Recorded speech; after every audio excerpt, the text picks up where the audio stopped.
tells you, you're going to feel peace in that moment. Yes.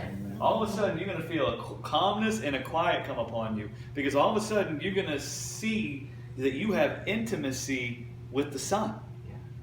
And then, next thing you know, just like John said, and through us having intimacy with the Son, we have intimacy with the Father. Right? And so, I don't care what you can go through in this world. If all of a sudden you could blink your eyes and open them and physically see the Son sitting there with his hand on you, telling you, me too, man, and you see Abba sitting there with both of you, holding you both up, listen, then all of a sudden you're going to be walking on top of that storm. You betcha. Right? The storm is going to shrink. What a great picture. The storm is going to shrink. And that's what God did for me. It's like the weakness and everything that I felt, it made me feel like I was being conquered. And then all of a sudden, I love how you brought that up. And I think that was the message where I talked about being bonded together in peace. But where all of a sudden, I felt Jesus like there. Me too, man. Oh, you too? All of a sudden, I don't feel alone. Not only do I not feel alone, it ain't just like some other clown sitting there with me. Well, maybe he's weak too. I mean, it's the Christ. You know what I'm saying? Right. I mean, listen, I love you guys, but I mean, it's not going to have the same effect, Jay, if you come over and say, me too, man. All right? And so, okay, then both of us are, you know what I'm saying? That's right. Out in the cold. That's right. But when it's the Christ, that God himself, that when he put on your skin suit, he felt that. Yeah. Me too. Oh, you too? Yeah. Oh, Abba's holding us up. Listen, all of a sudden you feel strength. And that's basically a simplistic way of covering everything that I said. Yeah. Right? God came and showed me that even in that moment of feeling weakness, how much intimacy I even had with Jesus in the feeling of having weakness. Yeah. And then I saw how braided together I was with the Christ. And then all of a sudden, what that did was it showed me the face-to-face I had with God. Mm-hmm. Even when I couldn't see it, I still had it, but now I was experiencing it. Oh, face-to-face with Abba.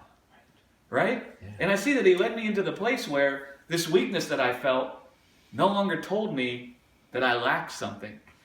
Right? So all of a sudden, I saw the weakness or the lack that the weakness I felt told me I had. Right. I saw that word crucified to the cross. Right? Yeah.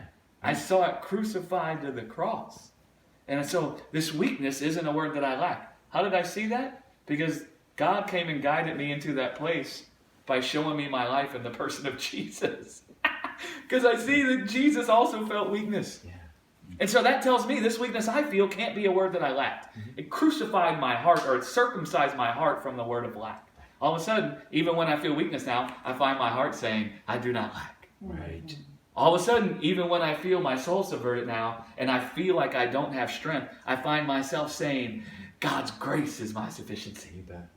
Right. Listen, if your heart believes God's grace is your sufficiency, it will shrink the impact that the weakness you feel has. Mm-hmm. Because if God's grace is your sufficiency, well then who cares if you feel strong or not? Because your strength isn't your sufficiency. Right. So if your strength isn't your sufficiency, then the feeling of weakness can't keep you from sufficiency. Right. Amen. Do you see what I'm saying? Yes. But when we feel weak, we tend to think that that means sufficiency is far from us. Yeah. No. It just means that your sufficiency ain't in yourself. Right? And right now, you become acutely aware that you have an insufficiency in and of yourself. Amen. Right? Amen. That's good. And that's really what happens. We become acutely aware that in and of our own ability, we don't have sufficiency. Yeah. Well, we think that's a horrible place to be, but that's actually the place where salvation enters in. Right? Yeah. Because then we see our sufficiency is God.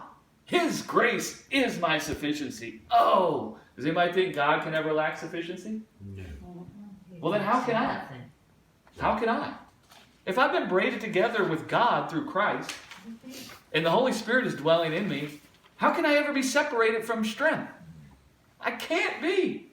It's impossible. You guys see this? Listen, and all this can be found in Abraham. You go read Romans 4 about Abraham. When it talks about Abraham who contrary to hope, believed in hope. And it goes into that whole discourse. This same thing happened in Abraham. He saw that he had a weakness in and of himself and Sarah to bring forth children. And initially he thought, well, that means I got to have children with the handmaiden. Right. And so he went about to try to bring forth children in them. But then even Abraham's body was dead. And he couldn't have children in and of himself. And so in the place where it was hopeless for him to be the father of many nations, he found hope in God's sufficiency. Because God came and said, listen, Abe, I know you feel weak, man, because you see you can't have kids and you see Sarah can't have kids, but your sufficiency is not of yourself. It's of me. And so then Abraham found hope in the midst of seeing it was hopeless. Yeah. Right. And the more I tried to get rid of my own weakness, the more I cried out to God, where is this unbelief, Lord? What's going on? Man, the more I found myself or God coming to reveal to me that I was looking to myself for my own sufficiency. And that's why it felt hopeless. Yeah. Right? Yeah. Felt hopeless. Yeah. It wasn't hopeless. It just felt that It felt hopeless. Yeah. And then I kind of adopted the feeling that unless I can fix this, it's hopeless. Which we all do. I'm just going to be honest. 10 years ago, I never wanted to hear this. And I probably would have rebuked myself. And sometimes some people, it just depends on where you're at and whether you want to receive this or not. But listen, man, the feeling of weakness doesn't bother me.